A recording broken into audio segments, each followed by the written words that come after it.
First, let's start with one of the main reasons I think the FIRE movement got so popular in recent decades. It is the meaninglessness of a lot of modern jobs. You see, I am the last person that will glorify some distant past where wars were frequent and people died from tooth infection. However, the recent labor situation has gotten so ridiculously detached from what we have evolved as species that it is no wonder that people are getting frustrated. Homo sapiens was evolved for working with its body, moving a lot in nature and under the sun, chasing animals, picking berries, chopping wood, exploring the next valley, etc., etc. And now, people are forced to sit in an air-conditioned concrete cell within a concrete jungle, staring at a box for 8 to 10 hours, creating or working on things they can't touch for bosses that might not even live in the same continent as them. People are so detached from a lot of the things they work on that they're willing to do anything to escape. And it is understandable. A notable economist, more famous with starting a movement that later killed 100 million people, Karl Marx, developed the idea of the alienation of labor. And while I am as anti-communist as it gets, the idea is actually very true. So, what is it?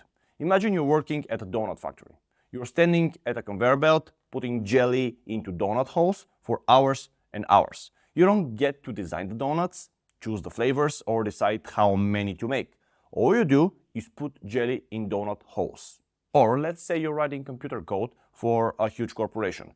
You are a specialist in writing an exact piece of code for a specific task. And that's what you do.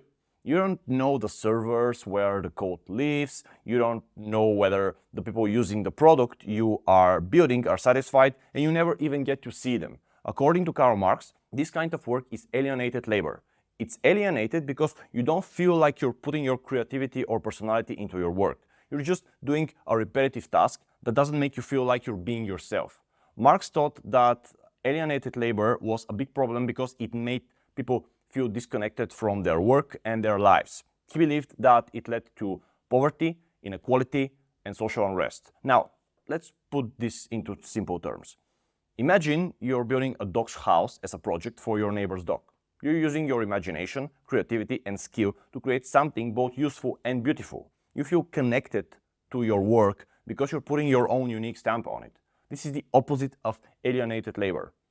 It's work that makes you feel good about yourself and feel like you're making a difference in the world. To give a real-life example, I literally had a friend who worked for a research corporation and he created PDFs that were basically presentations for specific problems. He sent those PDFs to an email and that was it. That was his job. Then the company sent them to their clients, and he later found out from other people that the clients hardly glance over these PDFs for a minute while they are in the subway on their way home. He was literally putting sometimes up to a week into them. This was so crushing to him, and he literally told me he preferred to stack boxes with tomatoes all day long because at least at the end of the day he could see the results of his labor. So this explanation sets the stage for the first topic we need to cover in the current section of the video, where I help you understand why you want FIRE in the first place. Because you hate your job. You see, if you hate your job, and I completely understand why you would, then you have to deeply evaluate yourself and the situation you're in. Perhaps you don't even need the FIRE movement in the first place. Maybe you need to start thinking about changing your career or starting your own business around something you're passionate about. It could be that such a long time has passed since you have been on that path that you even forgot there is a possibility for it. And there is. Luckily, as much as I hate most of the modern workplace, we don't have slaves anymore. So you are not a slave. Don't act like one. Besides, when hating your job is the only reason why you are pursuing FIRE, then you are only fueled by fear and hatred. Now, don't get me wrong. Fear is a great motivator, but it's not enough. You shouldn't only be running from something. The best results are achieved when you are running both from and towards something. So, envision what you want out of life. If you want to do meaningful work, then find some meaningful work. No need to waste your time with dreams of retiring early when you don't even want to retire in the first place. Okay, second reason why you might want to achieve FIRE: for optionality and a safety net. You don't want to lay on the beach all day and you don't exactly hate your job. However, you wake up in cold sweat during the night when you think about getting fired or your boss not treating you well and you having to put up with it. Then, my friend, what you need is optionality and safety, not retirement. And the calculation for that is completely different. What you're striving towards is basically not exactly FIRE, but FI, and that is financial independence. If you want that, you should focus on your survival number, not your FIRE number. The survival number is a term I use for the amount of money you need per month to survive. Now, when I say survive, I mean survive. Going to restaurants and paying for Spotify is not survival. We're talking bills, food, medical expenses, basic transportation, clothes. That's it. If you have people who depend on you, like children or elderly, you include their survival number in the mix. Let's give an example. If you can survive on $1,000 per month, then the moment your income from your investments reaches $1,000 per month, you have achieved your survival number. Now, your retirement number might be $3,000 per month because you include a Netflix subscription, restaurants, and vacations. However, the $3,000 a month number is not something to be concerned with because you just want to be able to transition from unemployment or toxic work environment without accepting the first offer because you are starving. People who are trying to survive don't go on vacations and don't eat beefsteaks at restaurants, so please understand the difference. A third reason why you might want to achieve FIRE is because you simply want to be lazy all day long. You want to lay at the beach and drink beer and then binge watch Netflix. In that case, you simply don't want to work ever again, and this is one of the scenarios where you actually need your FIRE number and you are literally pursuing financial independence to retire early. I will talk more about how to calculate this number and how to achieve the money for it because I personally don't believe in the 4% rule, but this will be later. For now, what you need to know is that you are full on balls to the wall in the FIRE movement. You hate working and you just want to chill. To me, that will seem like a horrible idea, but I'm not here to judge you. I'm here to tell you that for you, the calculation is different than that of the previous two examples, and you'll be needing a lot more money in order to achieve your goal. However, I really encourage you to think deeply about it. And by deeply, I mean in details. Like, for example, day 27th. You're on the beach. You are already sunburned. You are trying to hide under the umbrella. You are already half drunk. It is your 13th straight day of drinking. You walk back to your room. You try to go to sleep.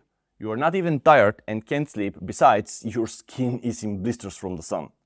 You go for a walk. There is no one to call to walk with you because everyone you know is working or is far away.